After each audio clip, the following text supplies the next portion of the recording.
Le livre du ciel, tome 13, 13 octobre 1921.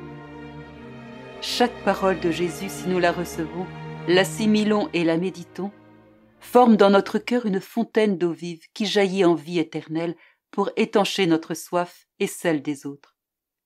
Celui qui ne veut pas de la mer de la divine volonté peut au moins profiter des canaux des autres vérités. J'étais déprimée à la pensée que j'étais obligée de dire et d'écrire même les plus petites choses que Jésus me disait.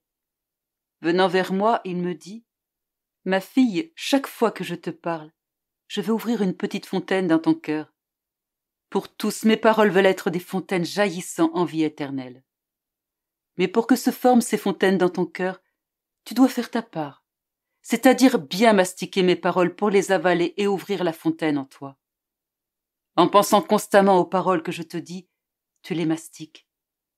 En les répétant à ceux qui ont autorité sur toi et en étant assuré que ces paroles sont de moi, tu les dévores et ouvres la fontaine en toi. Quand ce sera nécessaire, tu t'abreuveras par grandes lampées à la fontaine de ma vérité. En écrivant les mots que je te donne, tu ouvres des canaux qui serviront à tous ceux qui voudront se rafraîchir pour ne pas mourir de soif. Mais si tu ne communiques pas ces mots, tu n'y penseras pas. En ne les mastiquant pas, tu ne pourras les dévorer et tu cours le risque que la fontaine ne soit pas formée en toi et que l'eau ne jaillisse pas. Quand tu sentiras le besoin de l'eau, la première à souffrir de la soif sera toi. Si tu n'écris pas et conséquemment n'ouvres pas les canaux, de combien de bonnes choses priveras-tu les autres?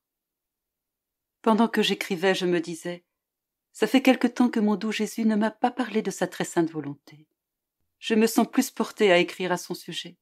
J'y sens plus de plaisir, comme si elle était mon exclusivité. Sa volonté me suffit pour tout.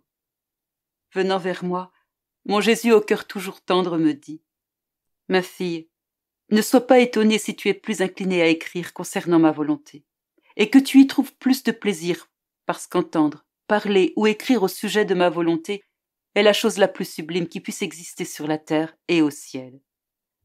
C'est ce qui à la fois me glorifie le plus, comprend toute bonne chose et toute sainteté.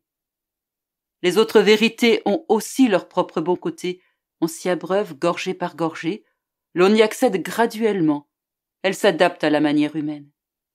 Dans ma volonté, cependant, l'âme s'adapte à la manière divine. Ce n'est plus par lampée que l'on boit, mais par mer. On gravit non pas à pas, mais avec des ailes qui rejoignent le ciel en un clin d'œil. Oh, ma volonté, ma volonté!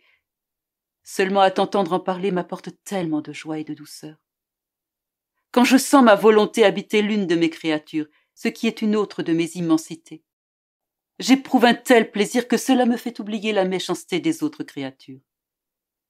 Tu dois réaliser quelles grandes choses je t'ai révélées concernant ma volonté, même si tu ne les as pas encore totalement bien mastiquées et digérées au point d'en former tout le sang de ton âme.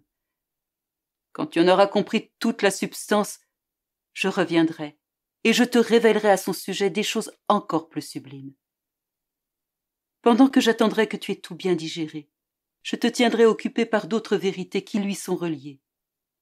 Si certaines créatures ne veulent pas profiter de la mer et du soleil de ma volonté pour venir à moi, elles peuvent s'abreuver aux petites fontaines et aux canaux, tirer profit des autres choses qui m'appartiennent.